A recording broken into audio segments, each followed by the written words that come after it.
Field variable, parameter এবং local ভেরিয়েবলের ভিতরে কি সম্পর্ক বা কম্পারিজন আলোচনা আমরা দেখব।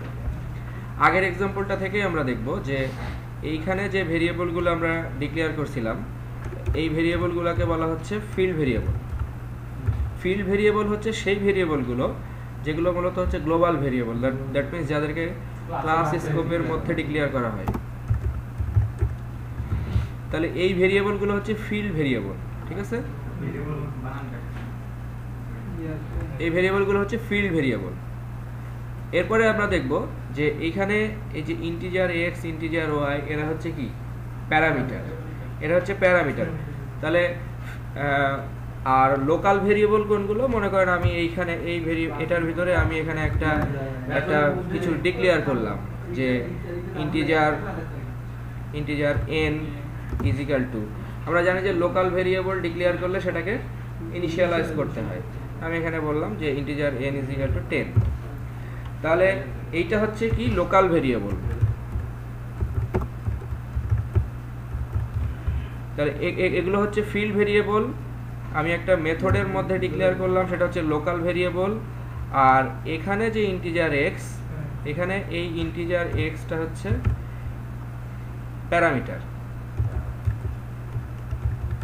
প্যারামিটার হলো এক্স কমা ওয়াই, এটা হচ্ছে কি প্যারামিটার। তাহলে আমরা আসি যে ফিল্ড ভেরিয়েবলকে কোথায় ডিক্লেয়ার করতে হয়, তুলনামূলক আলোচনা আসি। ফিল্ড ভেরিয়েবলকে কোথায় ডিক্লেয়ার করতে হয়? ক্লাসের মধ্যে কোনো মেথডের বাইরে। লোকাল ভেরিয়েবলকে কোথায় ডিক্লেয়ার করতে হয়? মেথডের বডি পার্টের মধ্যে। আর প্যারামিটারকে কোথায় ডিক্লেয়ার করতে হয়? মেথডের সিগনেচারের মধ্যে। এই যে এটা হচ্ছে মেথডের সিগনেচার। তাহলে ফিল্ড প্যারামিটারকে ডিক্লেয়ার করতে হয় মেথডের সিগনেচারের মধ্যে। এবারে আমরা আসি যে কোনটার স্কোপ কি। ফিল্ড ভেরিয়েবলের স্কোপ মানে কোথা থেকে এদেরকে অ্যাক্সেস করা যাবে। ফিল্ড ভেরিয়েবলগুলোকে যে কোনো জায়গা থেকে অ্যাক্সেস করা যাবে, ঠিক আছে? এগুলো যেহেতু গ্লোবাল, এই মেথডের মধ্যেও, যেমন যে এখানে আমরা বলছি এক্স প্লাস ওয়াই, তাহলে মেথডের মধ্যেও আমরা এটাকে অ্যাক্সেস করতে পারছি। কিন্তু লোকাল ভেরিয়েবলগুলোকে অ্যাক্সেস করা যাবে কখন? লোকাল ভেরিয়েবলকে অ্যাক্সেস করা যাবে কেবলমাত্র এটাকে ডিক্লেয়ার করার পরে, অর্থাৎ এটা ডিক্লেয়ার করার আগে না। দ্যাট মিনস এই লাইনের পরে আমি এটাকে অ্যাক্সেস করতে পারবো। আর প্যারামিটারকে অ্যাক্সেস করা যাবে কোথায়? এই মেথডের বডির ভিতরে যে কোনো জায়গায়। কিন্তু লোকাল ভেরিয়েবলকে অ্যাক্সেস করা যাবে কোথায়? After declaration. মনে করেন যে এইখানে কিছু কাজ আছে, মনে করেন এখানে আমরা কিছু ক্যালকুলেশন করছি, ধরেন এখানে আমরা কি বলতে পারি, হ্যাঁ না রিটার্ন উপরে দিলে তো এটা রিটার্ন সবসময় নিচে থাকবে। আমরা ধরেন এখানে কিছু একটা ক্যালকুলেশন করছি যে ইন্টিজার, আমি বললাম ধরেন আমি আর একটা সি ডিক্লেয়ার করলাম, integer c is equal to 0। এইখানে এসে আমি বললাম যে c plus is equal to n. তাহলে এখানে এন কে অ্যাক্সেস করা যাবে না। কারণ কি? কারণ হচ্ছে আমি এন কে ডিক্লেয়ার করছি এখানে, তাহলে এন এখানে not accessible.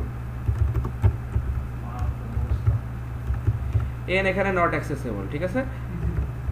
N K access করা যাবে কোথায়? এই ভেরিয়েবলের পরে, যেখানে আমি যদি এইখানে লিখি যে c plus is equal to n, তাহলে এটা এখানে অ্যাক্সেসেবল।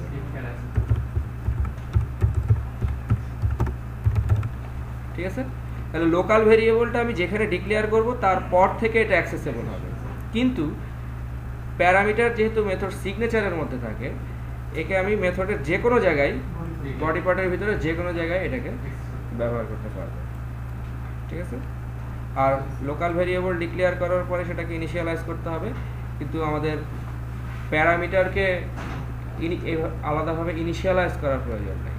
এবং এদের লোকাল ভেরিয়েবলের অ্যাক্সেসটা এই যেমন এই এন এর অ্যাক্সেস বা সি এর অ্যাক্সেস এই মেথডের মধ্যেই সীমাবদ্ধ, আবার ঠিক একইভাবে এই প্যারামিটারের অ্যাক্সেসটাও এই মেথডের মধ্যেই সীমাবদ্ধ, এর বাইরে গেলে আর পাওয়া যাবে না। ঠিক আছে? কেবলমাত্র ফিল্ড ভেরিয়েবলগুলোকে আমরা সব জায়গা থেকে অ্যাক্সেস করতে পারব।